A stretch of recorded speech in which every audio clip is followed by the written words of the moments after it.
Hey everyone, and welcome back to this class. This is a short lecture to explain that you are free to use whichever version of Python you want in this course. Just one side note before we begin. While I've updated all the code in the repository to work with Python 3, you still need to git pull to ensure that you have the latest version. I know that some people fork the repo on GitHub, but I strongly recommend not doing this as you won't get the latest updates as easily. If you do have a fork, consider just getting rid of it, or at least make sure you pull the latest changes often.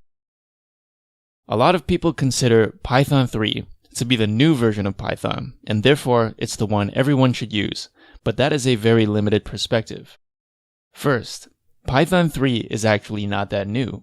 In fact, at the time this lecture was made, 2018, Python 3 is almost 10 years old. In fact, Python 2.6 was released at the same time as Python 3. So Python 2.6 and Python 3.0 are actually the same age. Some people think that because 3 is a bigger number than 2, that means we should use 3. Of course, you can see why this is a somewhat superficial way of reasoning.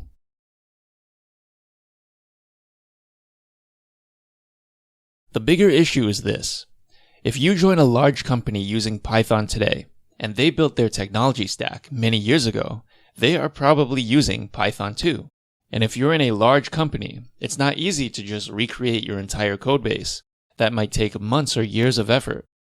No reasonable company that makes millions of dollars per day is going to halt their operations just so they can switch Python versions. Consider your choices if you are a manager or a business owner. You have a list of things to get done.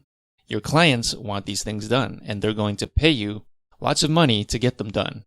So if you have a choice between your engineers working on something that will make money versus working on something where you not only get paid no money, but that actually costs you money because you have to pay the engineers to do the work, which are you going to choose?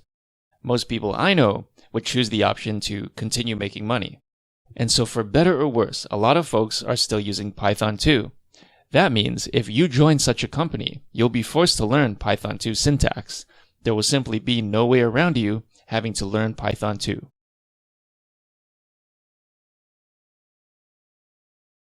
At the same time, the differences between Python 2 and Python 3 are usually trivial. For example, instead of print with a space after it, print works like a function, so it has to have parentheses.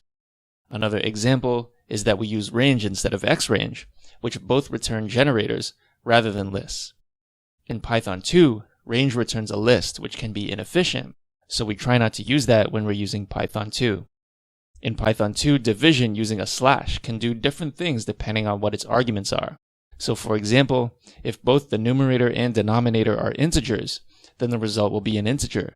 But if at least one argument is a float, then the result will be a float.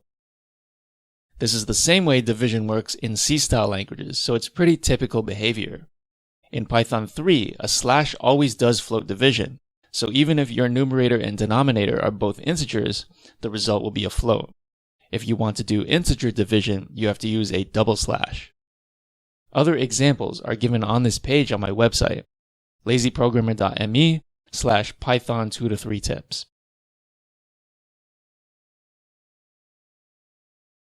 Of course, aside from these things, there are a lot more less frequent discrepancies you may come across. So if you come across something that doesn't work, you're encouraged to use the Q&A since that is the best place for you to get help. However, you most likely won't need help since the changes are trivial 99% of the time. So there's no need to give up if you see that the code you're working with is for Python 2 and not Python 3. Most likely, just a few lines need to be changed as per the error messages you get, and you'll be up and running in no time.